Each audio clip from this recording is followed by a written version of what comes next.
Hey, you. Yeah, that's right. I'm talking to you. Are you looking for the best way to promote your podcast? It's easy. Just advertise your podcast to your ideal target audience. That's right, listeners of similar podcasts. Podbean has the best and most cost-effective options for you. Just go to the website sponsorship.podbean.com/STR. That's right, your friends here at Scout Team Radio are hooking you up. Go to sponsorship.podbean.com/STR and you will get the best deals to get your podcast rolling. Now sit back, relax, and enjoy Scout Team Radio. Yeah. You want to like them, but you can't. Are you listening? What? Are you listening? Did you bring me on this show to insult me? Yeah. That's what I'm saying. That's what I'm trying to say. Yeah. Hey, y'all don't want it with us, man. We straight gangsters over here. Straight man. gangsters.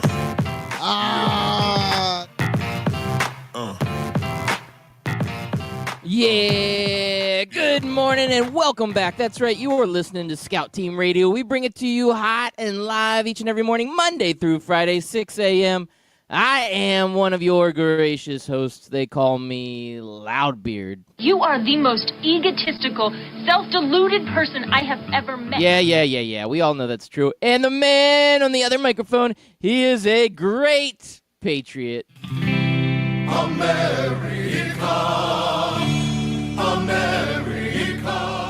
Yes, ladies and gentlemen, boys and girls, children of all ages, it is your boy, Chris America, coming to you live this Tuesday, May the 21st, 2019. And Loudbeard, You nailed it. You nailed it. I did. I'm so proud of you. I'm so proud. It's like, you know when you hit a golf ball cleanly off the tee and you just watch it sail completely straight down the middle of the fairway? That's what it felt like. Yeah, and you sit there and you're like, I meant to do that. That actually just happened. Exactly. Yes. Exactly how I planned it.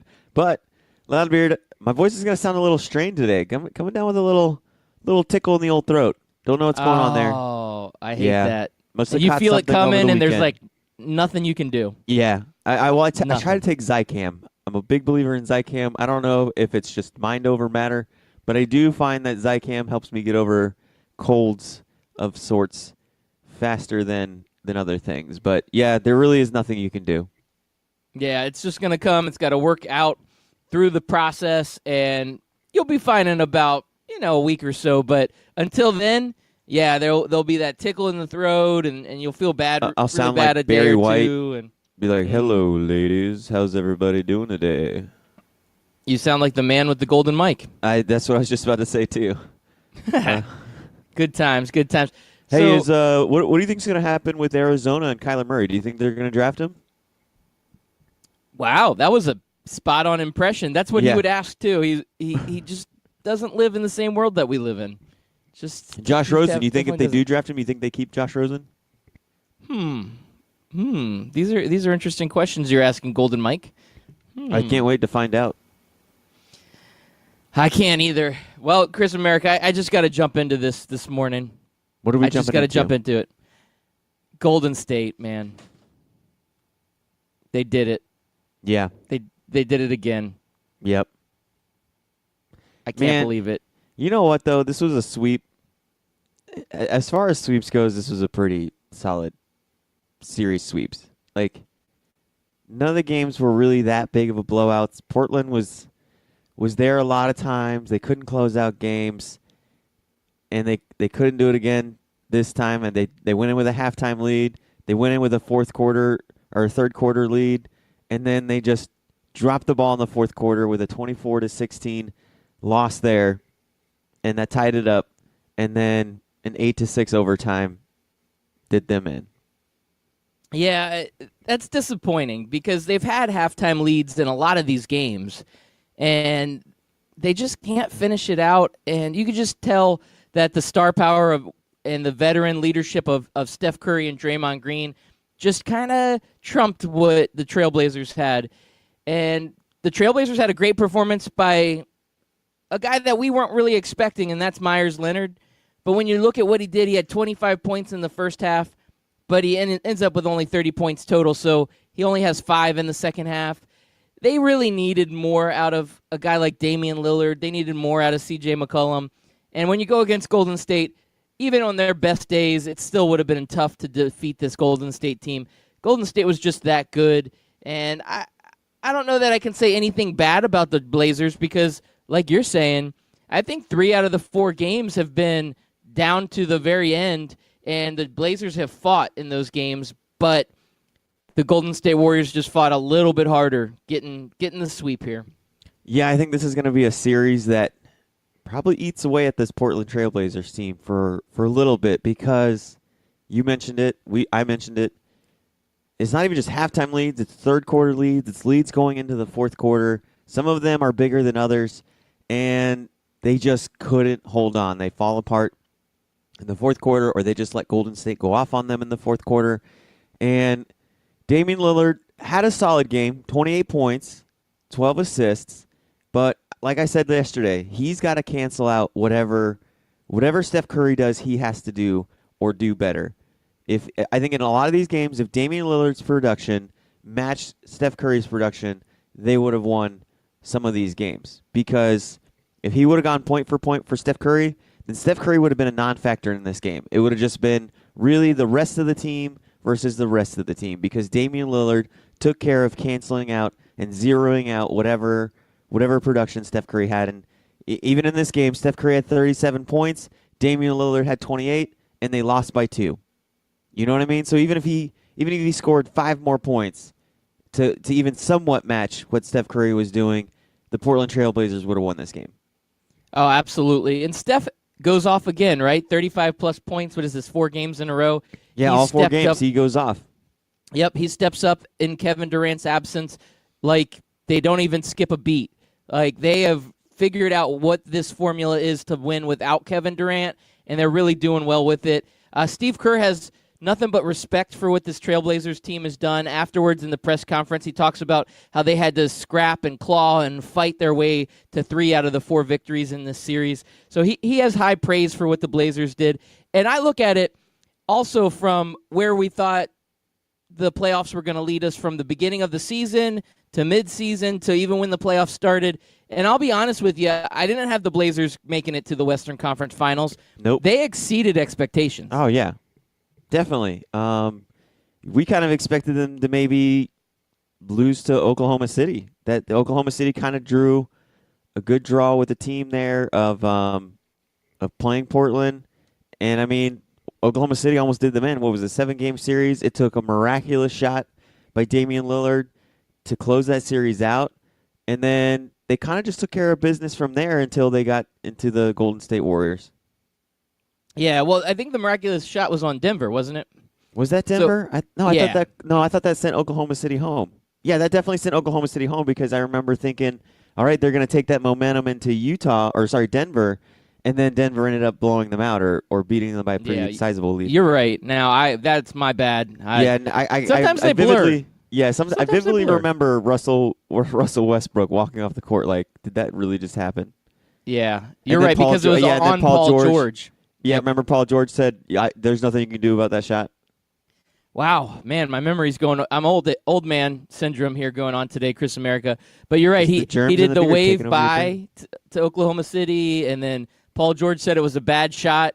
Yeah. It just went in. So, yeah, I remember all that vividly now. So you're right. I mean, this was a great feat for the Trailblazers just to get to the Western Conference Finals. I know there's going to be some disappointment, some bad taste in their mouth.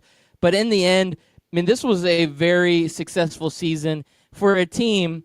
And I'm going to put Portland in the Orlando Magic and the New Orleans Pelicans and that type of. Yeah. These are a smaller market. Not that Portland's a super small city, but a smaller market. And they don't get free agents. What free agents go to Portland? Portland actually loses free agents. They lost LaMarcus Aldridge, who was one of their big-time players that they had drafted. They've been able to keep Damian Lillard and develop a lot of their young players. They don't get big-name free agents. And for a team to make it to the Western Conference Finals that doesn't have the the chance to get these big-time free agents, to me, that's a win. And I'm glad to see that. And I think that's what the NBA needs is more of these small market teams with homegrown talent helping to get further in the league. We don't need all this free agent, big 3, big 4, let's just buy our championship type teams. We don't need that. No, we don't. But unfortunately, I think it's what we're stuck with for a really long time. I just don't see that changing anytime soon. And I don't know if I want it to change on the player perspective. I don't like the idea of forcing guys to stay wherever they want. I like the idea of freedom and players moving around. But you're right. It doesn't make for a good league. I think what we really need to do is just have the NBA become better at developing talent, have college basketball get better at developing talent to where there's more superstars than just the 4 or 5 that take over the entire league for a few years on a team together. Yeah, no, I agree with that. Well, now I look at I Golden. mean, have I ever shared with you my my salary cap idea? I don't know. Once. Let's hear it. Let's go ahead. So, Let's hear it. So Good I really time think for it. they should bracket out the contracts as to what you pay each player on like a tier level to where you have one guy that you can pay $50 million a year, and then the next level down you can pay 2 guys like maybe $38-40 million a year, and just keep tiering it down to where you can't just stack up guys and make the numbers work to where, you know, maybe one guy has to take like $6 million less. No, make it to where if a guy wants to sign with another team, he has to make like $12 to $15 million less than the next guy, the next top guy on the team, and you have to decide which guy gets that $50 million max contract and which guy gets the $38 to $40 million contract, and make the players really decide, like, do I want to go to Golden State and make $38 million when I can go to Orlando and make $50 million? Okay. I actually like that idea quite a bit. So you're saying like we would have one like super max contract, which right, is super the max most you that can pays, pay a guy. that pays way more than everybody else. And then you have 2 kind of like just regular max contracts, right? So where we're you can gonna bring pay in you, some supporting roles. Right, we're gonna pay you a fair amount. Like, we're not gonna just have one guy making $50 million and the rest of the team making $20 million, but just enough of a gap to make a guy stop and think and say, all right, how bad do I want this championship? How much is this championship worth to me? Is it worth $12 million a year? And over a 3-year contract, that's $36 million. Okay. No, I like that. I'm just thinking of teams currently like Houston Rockets. You would do super max with James Harden. Yeah. And then Chris Paul would probably be a max guy, like the other max, that The second tier. The next tier down. And Clint Capella would be that second tier guy. Uh-huh. And then after that, you probably have a third level, which, however you make that work, would be your guys like an Eric Gordon and whoever else, the PJ Tuckers and whatnot of the world for the Houston Rockets. So that's how that would be structured. So that would be reasonable for the talent that's on that team. Yeah. Where in Golden State, between Steph and Kevin Durant, one of those guys would be supermax on any team. Yeah. And so having 2 on the same team theoretically probably would not happen. Yes, because again, they'd have to weigh that option. They'd have to say, if I sign with Golden State, so like look at Klay Thompson, right? If you go down from Steph, maybe you have Steph Curry and Kevin Durant, and then Klay Thompson comes up or Draymond Green comes up, and they're like, man, I'm on this 3rd or 4th tier here on this team, and I could at least make 2nd tier. I'm out. I'm sorry, guys. I appreciated the ride, but I'm going to go get my money. Yeah. No, Chris America, you have a brilliant idea. You have just fixed the NBA. I have. All we need They're never now gonna is do it, somebody but- to listen. Yeah, exactly. Oh, man. So the last little thing I wanted to mention on this Golden State game, and this is deep statistics I'm pulling out here. This is next-gen stats. Steph Curry and Draymond Green both get triple-doubles. First teammates with triple-doubles in a playoff game. That's kind of a interesting stat. I'm surprised there has not been any other teammates in the playoffs. That has never happened. Yeah. You'd at least think maybe Jordan and Pippen would have had one. Yeah, I mean, they might have lucked into one at some point. You would, Or you would Shaq have and thought. Penny. Maybe Shaq and Penny. I feel like Shaq and Penny would have been a good duo to get a triple-double in a playoff game. Yeah, But maybe because they was only Shaq played getting like a lot of assists. Yeah, I don't think so. I guess. I mean, maybe if he like rebounded and just kicked it out a lot, but no, he was just rebounding and just throwing it back into the rim. Yeah. Yeah, you remember him. That's how it was. Yeah, that's true. Maybe those old Lakers when you had Magic Johnson and James Worthy and Kareem Abdul-Jabbar. I'm surprised one of them didn't have it. Yeah. Eh. Yeah. Well, Chris America, did you see this Magic Johnson story that broke out, man? He finally comes out and airs all of his dirty laundry about the Los Angeles Lakers, and boy, was it great. Now, So- I saw that he said that the GM was a backstabber, and that's about all I Yes. was able to see so far with this story. All right, so I'm going to give you some of the highlights, and then we'll break down the Break 'em down. analyzing the way we need to. So Rob Embrace Pelinka debate. and Magic Johnson did not get along at all in this whole situation. And Magic Johnson felt like Pelinka was talking behind his back, telling people that Magic Johnson didn't work hard enough. He was never in the office. He was out too much. He wasn't committed the way he needed to be committed. And he said he kept hearing this and kept hearing this. And then close friends of his that were outside of the NBA and outside of the Lakers organization started coming to him saying that they had heard it from him personally. So it got to be a toxic environment where Pelinka was really out to just get Magic Johnson. And Magic was like, nah, I'm not having that. That's not cool. I'm Magic Johnson. You know, this is not going to be how this whole thing rolls out. So then he said, you know, the straw that broke the camel's back was the fact that he wanted to fire Luke Walton. He goes to Jeannie Buss and he says, Jeannie, this is what we've got to do, and we're going to make this happen, and I want Ty Lue. He actually wanted to bring in Ty Lue. He had this plan all ready to go. And I'm sure this had to do with LeBron James. He's probably in his head thinking, let me get LeBron's guy, and then I can start bringing in some more pieces. So Jeannie Buss brings in the COO of the organization, a guy by the name of Tim Harris, who's supposed to be more of the business guy, right? He handles all the money, the business operations, all that stuff. Well, Tim Harris was friends with Walton. Like, they're buddies. So Tim Harris is like, nah, Jeannie, I'm the COO here. I have some pull, and I just want you to listen to my opinion. I think we need to keep Luke Walton. And Magic Johnson's like, why is Jeannie Buss listening to all these other schmoes that don't know anything about basketball and not listening to me? Why is she not taking what I want to do and running with it? So Jeannie, after consulting with Tim Harris, bringing him into a meeting with Magic Johnson, they end up kind of kiboshing what Magic Johnson wanted to do and said, no, we're going to stick with Luke Walton. So at that point, he said, you know what? If you're not going to listen to me and I don't have the power to make the moves I need to make this team better, I'm out. Peace. I'm out. And I already don't like Rob Pelinka because that jerk is already backstabbing me, and I don't want anything to do with him.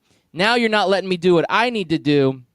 And he also says in this interview, the last, I think, important part of what the interview brought out is he said he wouldn't have done anything different with the Anthony Davis trade. He said, if you can get Anthony Davis on your team with LeBron James, you're moving in the right direction. So he said all that drama midseason, he said he would do it again if he had the opportunity. He said that was the right move. He just wished the GM from the Pelicans, Dell Demps, he said he asked Dell to keep it private and not let the talks get out publicly. And he said that Dell had a different idea of what he wanted to do, and he made them public. And he said he wishes that it would have stayed private, but he would not have changed doing what he did going after Anthony Davis. So cool interview. So a couple of things here, or a few things maybe. One, if it's all true what Rob Pelinka was saying, the whole, like, he doesn't show up to work, he doesn't work that hard, he doesn't put in the effort, he's hardly in the office, it doesn't seem like he cares. If all of that is true, I don't necessarily know that that's backstabbing or talking dirty or whatever. I really think it's just a guy expressing frustration to people about what it's like to work with Magic Johnson. I don't think it's, if it's true, again, I don't think it didn't sound like he said anything disparaging or said that, you know, he like called him any bad names really. But the other thing too is if you're that GM and you're talking to people within the NBA, you have to know that that's going to get back to a guy like Magic Johnson. That's not something people keep secret from a guy like Magic Johnson. They might keep it secret from other people within the NBA, some very lesser known names, but a guy like Magic Johnson, who you have to assume just knows everybody and anybody within the NBA world and a lot of people most likely like him. He seems like a very likable guy. A guy like that, it's gonna get back to him. People are gonna go and say, "Hey, man, this is what Pelinka is saying about you." So, Yeah, I don't know I if agree with Pelinka that. meant for it to get back to him, but yeah, it just why would you think that it would be okay to express those frustrations to people within the NBA? Like, save it for your wife. Maybe you say it to Jeannie Buss, but don't say it to just anybody and everybody who will listen within the NBA world. Well, I'm going to give you a little twist to this. Okay. Magic Johnson also said that he was warned by several agents and other people within the NBA to watch out for Rob Pelinka when he got this job. They said, watch out for him. He's one of those guys. So what if Rob Pelinka is just one of those just jerks that is going to be just out for his health and only cares about himself and doesn't care about your best interest from the very beginning, and he was sabotaging Magic Johnson from the beginning. Honestly, I don't know why. Maybe it's the perception that Magic Johnson's a nice guy. Maybe it's the perception just from him being the known name. I want to side on Magic on this one. I think Rob Pelinka sounds like a total jerk. I really do. Yeah, and you got to wonder if you're Jeannie Buss, what are you doing with a guy like that running your team as a GM? And what are you doing siding with a guy like that running your team? Because, yeah, you want a guy that has like a little bit of a selfish motivation and is a go-getter and is out to do whatever he can to make himself better. But not when you see that it's a guy that's willing to do it at the expense of others, especially the expense of people that's working for you as well. You want your team, especially in the front office, to be a well-oiled machine. You want it to be everybody's working together. Everybody has their own interest at heart, but more importantly, that they have the team's interest at heart or best interest in front of everything. And if he's that type of guy, I don't want that type of guy being my GM. I don't want a cutthroat guy, especially a guy who's cutthroat within his own organization. If you're cutthroat with other teams, then yeah, I don't care. You can cut the throats of all the other GMs and all the other presidents and screwing them over in trades and doing what you can to sign free agents, but I don't need you to be cutthroat within my own organization, man. It's not going to work. Yeah, and we've got a hot tweet coming in here on the Twitter line. You can hit us up at Scout Team Radio on Twitter. Our good friend and listener of the show, Memphis Spence, he's hitting us up. He says, Scout Team Radio, Rob Pelinka is Kobe's guy. Could Rob be protecting Kobe's legacy? I mean, that could also be the case. And if that's so, again, if you're Jeannie Buss, get rid of Rob Pelinka. Kobe's gone. I appreciate everything he's done for me, but we have to move forward.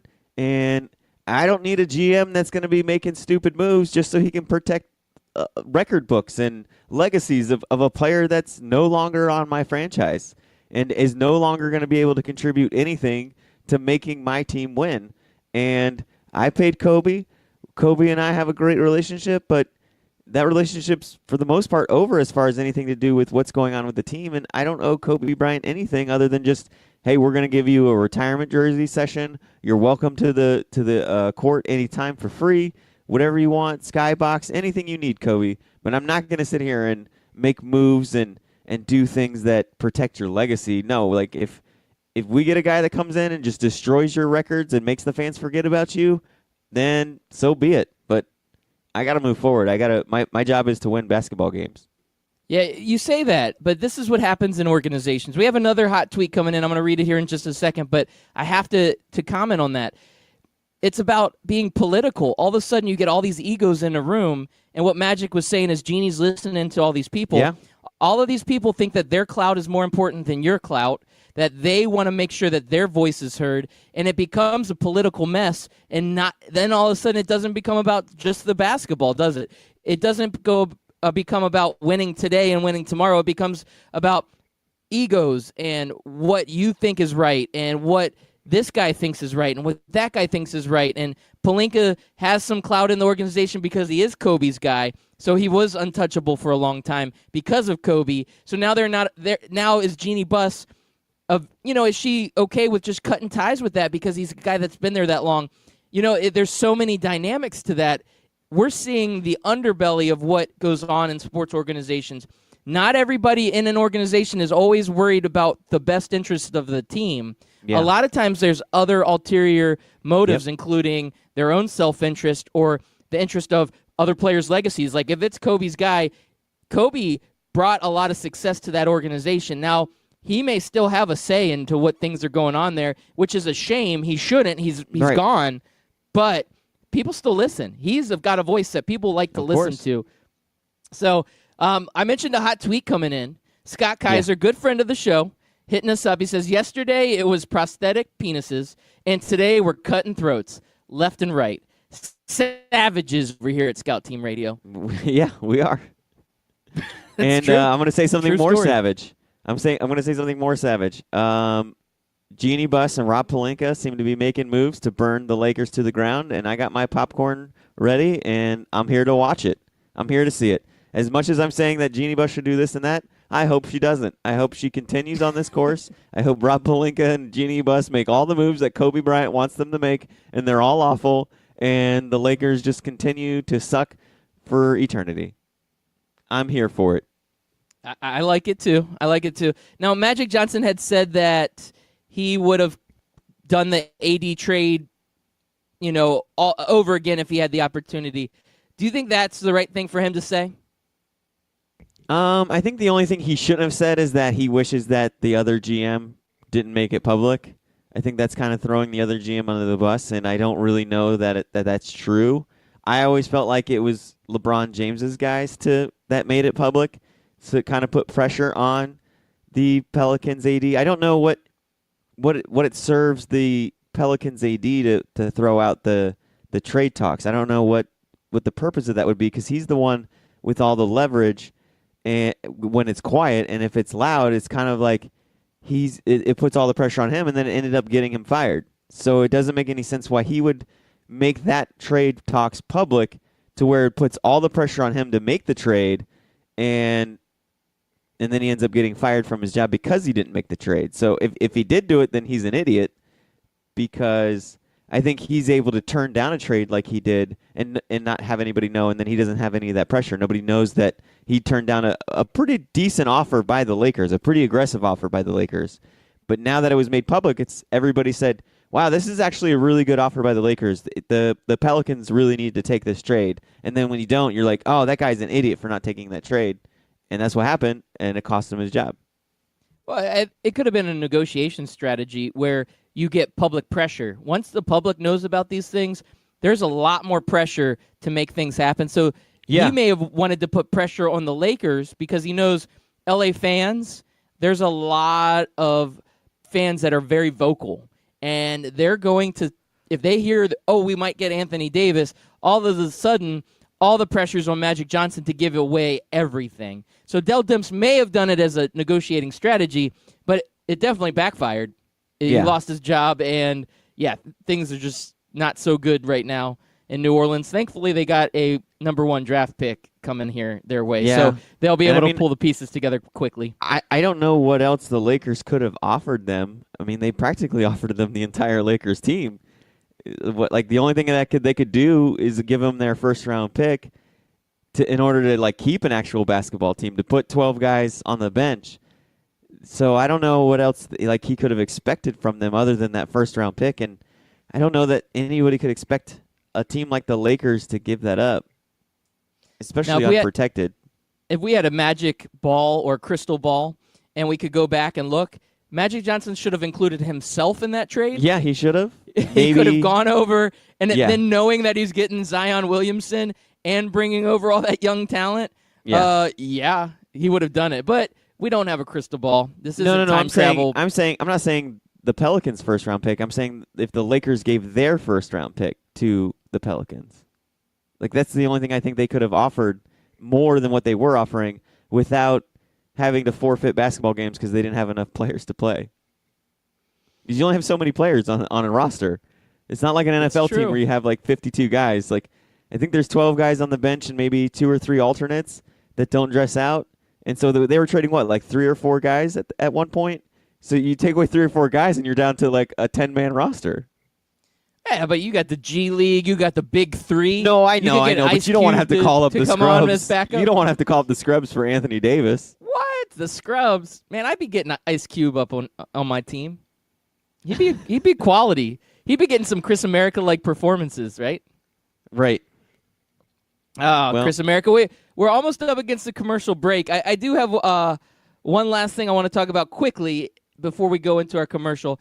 I saw on Twitter an announcement that they are proceeding with a John Wick 4. Now, do I remember correctly, or were you a John Wick guy? Did you like this series? Oh, I love this series. So you got to be I excited know you about said you this. didn't like it that much. I watched the first one, and I remember liking it, but then I never had interest to watch the second. Maybe I need to go back and watch them. But yeah, they've greenlit the fourth one. It looks like it'll come out 2021. Are you excited about this? I don't know. I'm hesitant about it because I'm kind of hesitant about the third one because this is what happens when you continue a storyline. Because after the first one, I did feel satisfied, kind of like with The Matrix, another Keanu Reeves movie. I felt satisfied, and then the second one was good. The storyline made sense with everything that was going on, and I felt satisfied at the end. So this third one, I'm sitting here thinking, okay, I can maybe do a trilogy. Maybe they like tie up some loose ends and everything. Fourth one, I mean, I haven't seen the third one yet, but the fourth one now I'm getting like, okay, are we stretching this out too long? Are we pulling this storyline to where it's paper thin? How many of these can we do? I love John Wick the character. I love I think the thing that I love the most about this movie is just the choreography with the gun scenes and everything. It's by far one of the most accurate movies as far as realistically how gunfights should go and how people should hold their guns.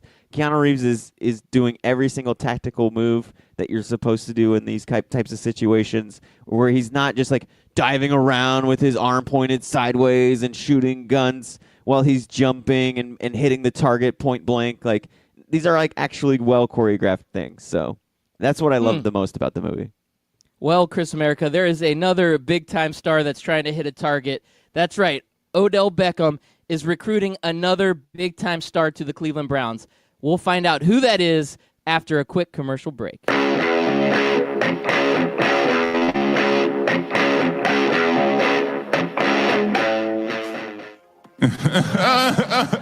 Hey, Kawhi, what are you laughing at, man? This isn't funny. Fantasy sports reimagined. FanDuel, that's what I'm talking about. It is more than just fantasy sports. It's the best way to watch the games, win real cash, and bring the action right to your living room. Just choose a contest, make your picks, watch, and win. And if you go to FanDuel.com/STR today, you can get a $5 deposit bonus. Once again, that's FanDuel.com/STR. Come on, man. This is not a laughing matter. Hi, everybody. Captain Lou here from the Captain Lou Extravaganza, coming to you live every Tuesday night on 12OunceSportsRadio.com from 8 until 10 p.m. Eastern Time. Yeah, it's a different name, but it's still the same great show. We're going to have guests every week live on the show, and we'll have your opinions as well as mine, and we'll see whose is better and obviously whose is right. That's every Tuesday night live, the Captain Lou Extravaganza from 8 until 10 p.m. Eastern Time on 12OunceSportsRadio.com. If you've been listening to Scout Team Radio for a long time, you know that myself, Loudbeard, has placed a bet or two in his day. That's right, I've lost the beard bet, I lost the romper bet, but one place I don't like losing is when I bet money, and I can easily do that at MyBookie. That's right, you can go to mybookie.ag, use promo code 12OZSports, and get a 100% deposit bonus up to $1,000. Hey, guess what? That is a lot of money. Do it.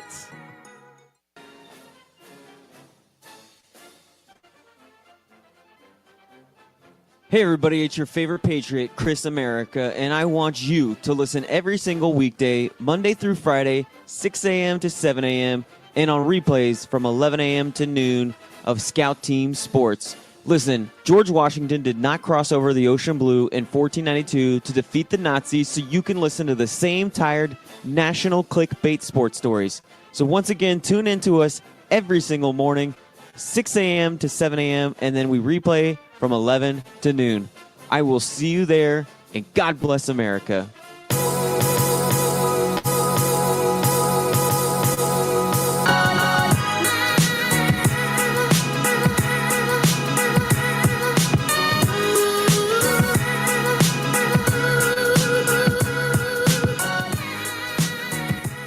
Thank you all for listening in. Once again, we are Scout Team Radio. We bring it to you hot and live Monday through Friday, each and every weekday, 6 a.m. We are live here on 12 Ounce Sports Radio. We also simulcast live on the Full Press Coverage Radio Network. We are excited to be a part of that radio network. And we also drop a podcast. You can catch our podcast anywhere you find a podcast, Apple Podcast, Spotify Podcast, any of those places, you know.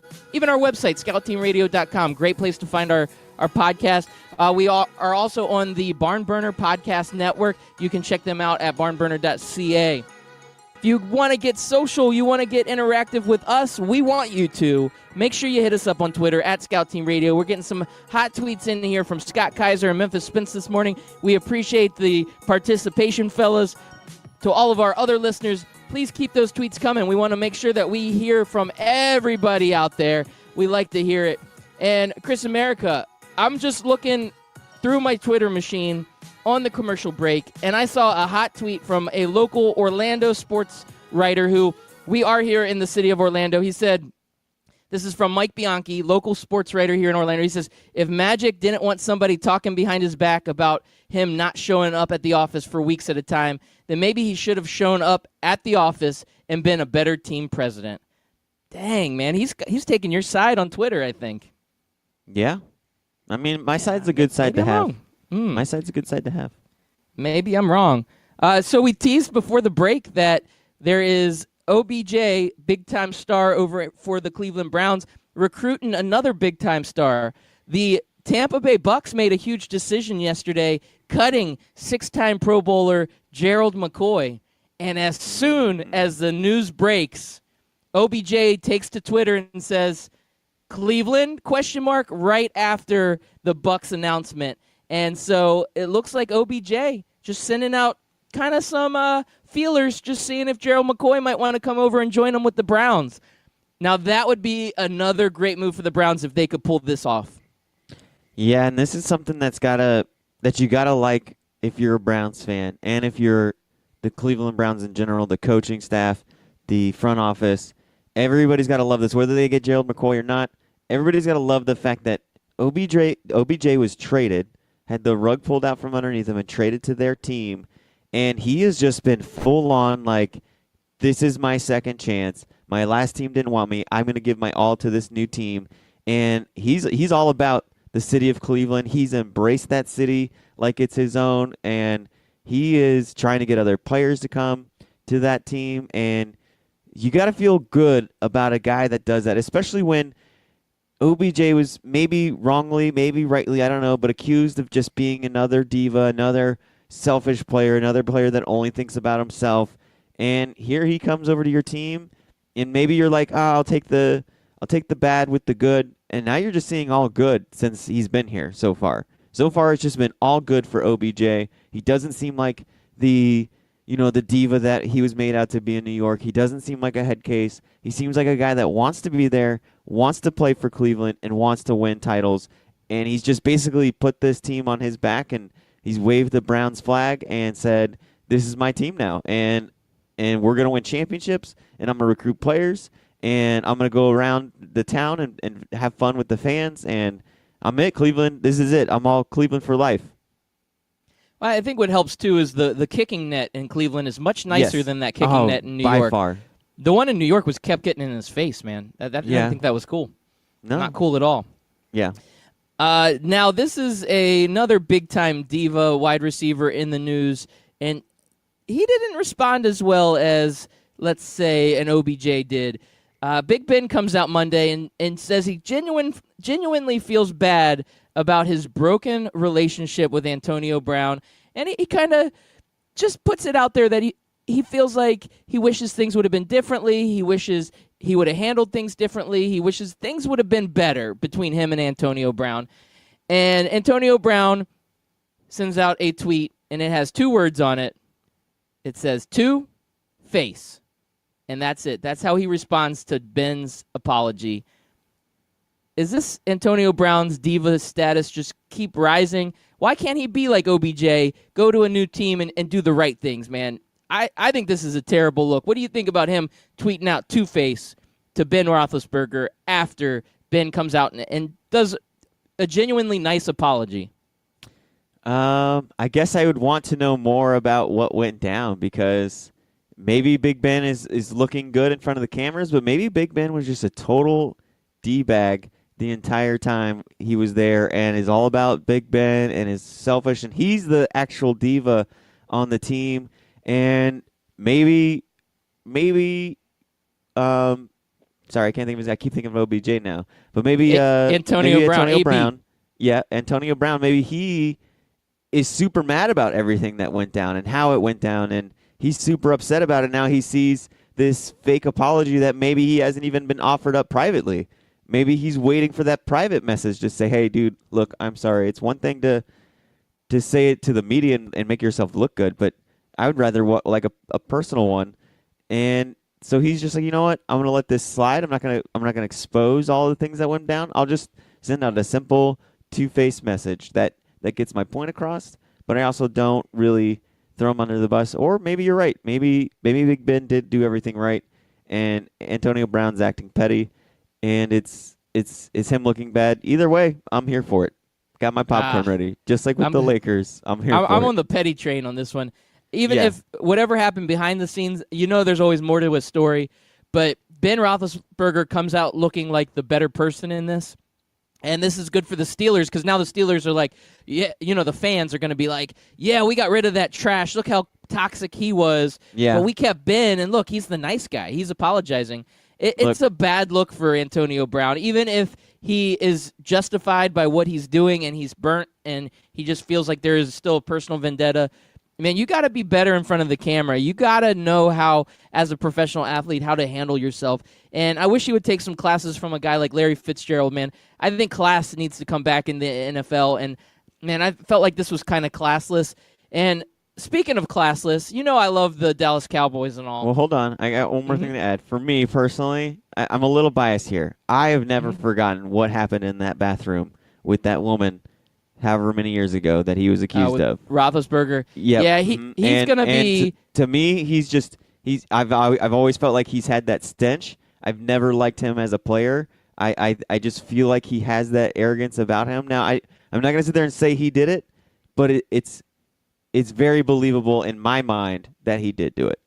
Okay, so I feel like you and Mike Berlon are on the same page. We just got a tweet in from Mike Berlon. Yep. Maybe you guys were doing your Kiss of Death contest together, and you've really connected. Because Mike Berlon says Big Ben sexually assaulted a girl. He can never be the nice guy. All right, so I'm looking at this situation in a vacuum. You guys are right. I mean, Roethlisberger is always going to be a jerk. People that are accused of sexual assault or are found guilty of sexual assault, it's hard to come back from that. It really is. I don't know that I ever looked at Kobe the same from his accusations way back when. I don't know that I've ever looked at Ben Roethlisberger the same. Nope. There's guys out there, like you can come and say, oh, Mike Tyson's a nice guy now. But, yeah, do you remember what Mike Tyson was?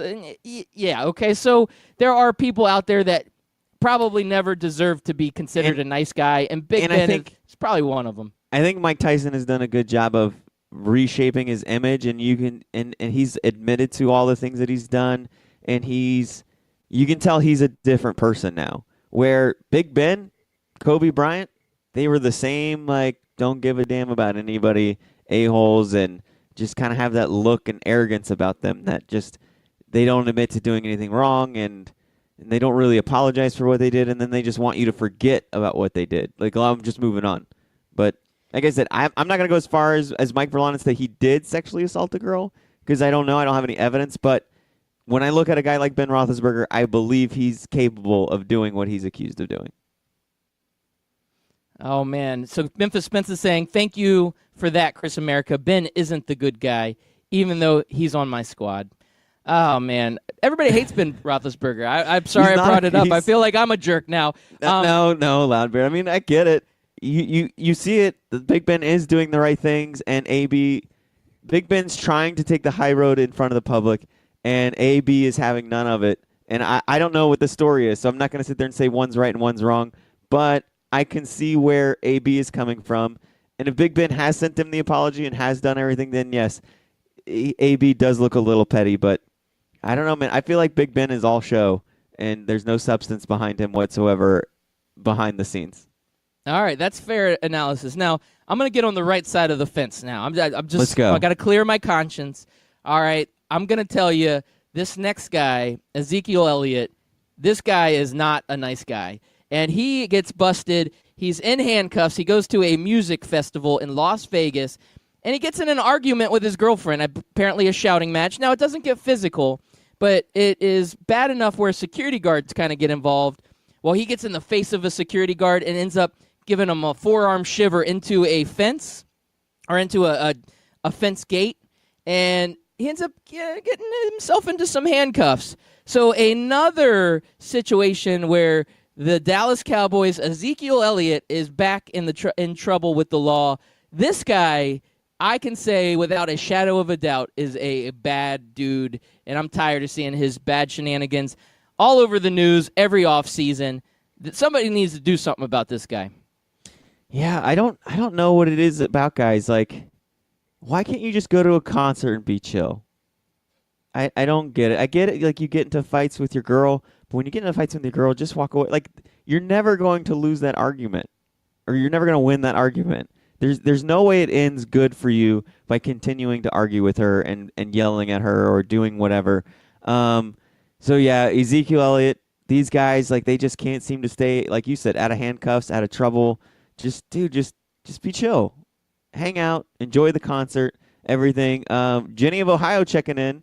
Thank you, Jenny, for listening live. She's now becoming a live Twitter co-host. She usually tweets at us after the show's over, but it looks like she's up early and tweeting us live. She says, Big Ben's ego can be traced all the way back to his days at Miami. He was a tool then, a tool now, and I'm pretty sure she's a Miami of Ohio alum.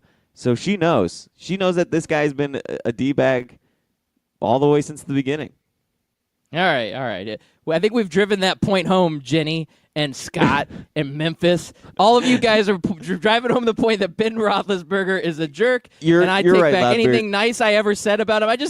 He was right. giving a nice apology. I mean, come on. Ladbeard, you're right. Let's change the subject. Scott, I did it again. Scott Berlon, you did it again. Scott Berlon. Scott Kaiser he's says, bringing up a good subject here. Guys, let's talk about when you hit women and then blow out your knee in your first OTA practice with a new team. You hate to see it. Hashtag Washington football team at Scout Team Radio. What do you think about this, Ladbert? Let's change the subject to your Washington Redskins.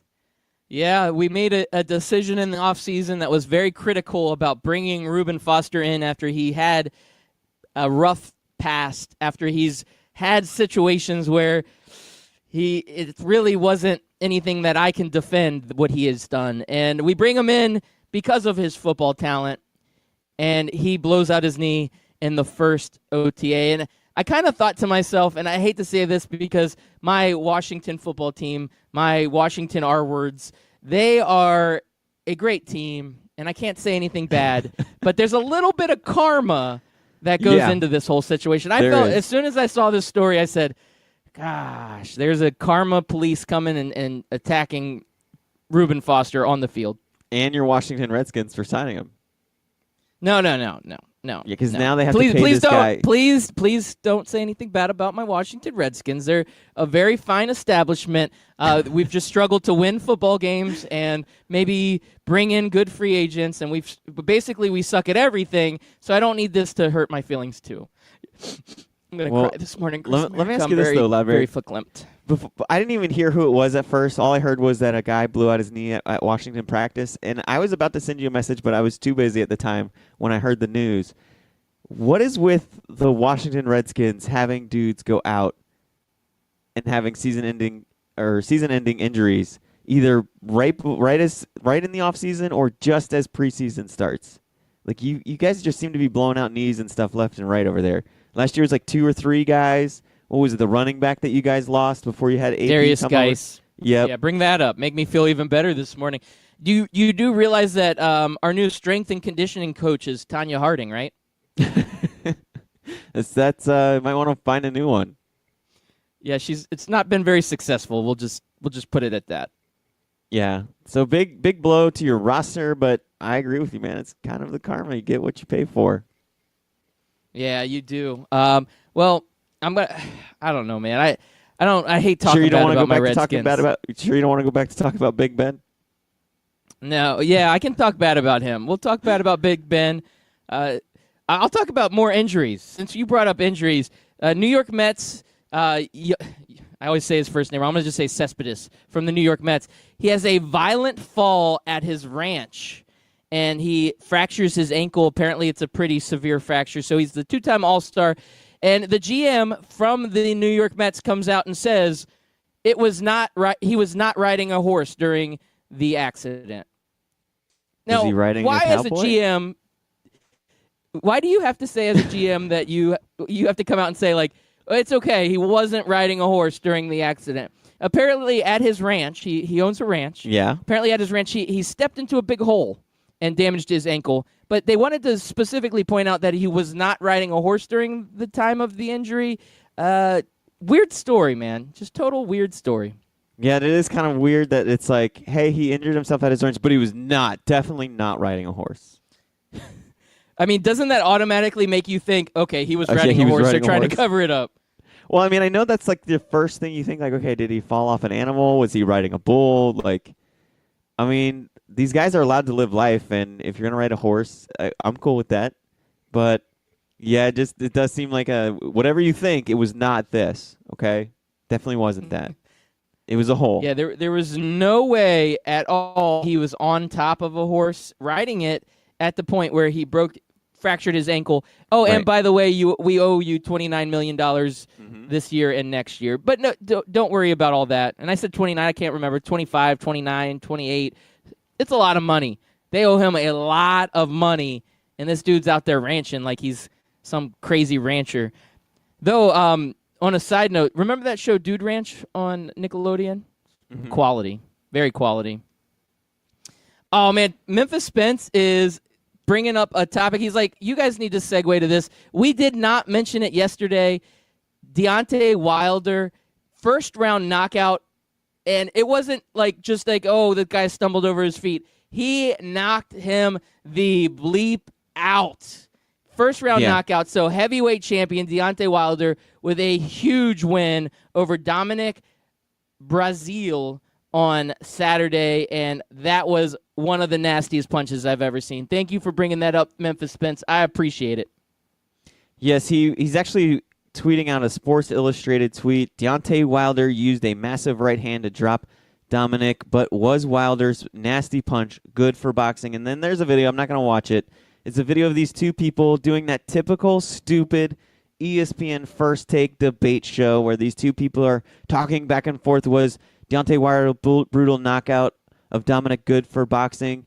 This is why I hate shows like this. This is why I don't watch First Take, and this is why whatever show this is, I will never watch it because they ask stupid questions because they're not creative enough to come up with the actual conversations and actual sports topics. This is a dumb question. I don't even know how this is even remotely a question. Of course this is good for boxing. I never even knew who Deontay Wilder was until I saw this knockout. And he's 41-0, and he has 40 knockouts. But this nasty punch put boxing on the map. It got people talking about boxing. Boxing has become such a niche sport that nobody pays attention to it really unless you're into boxing.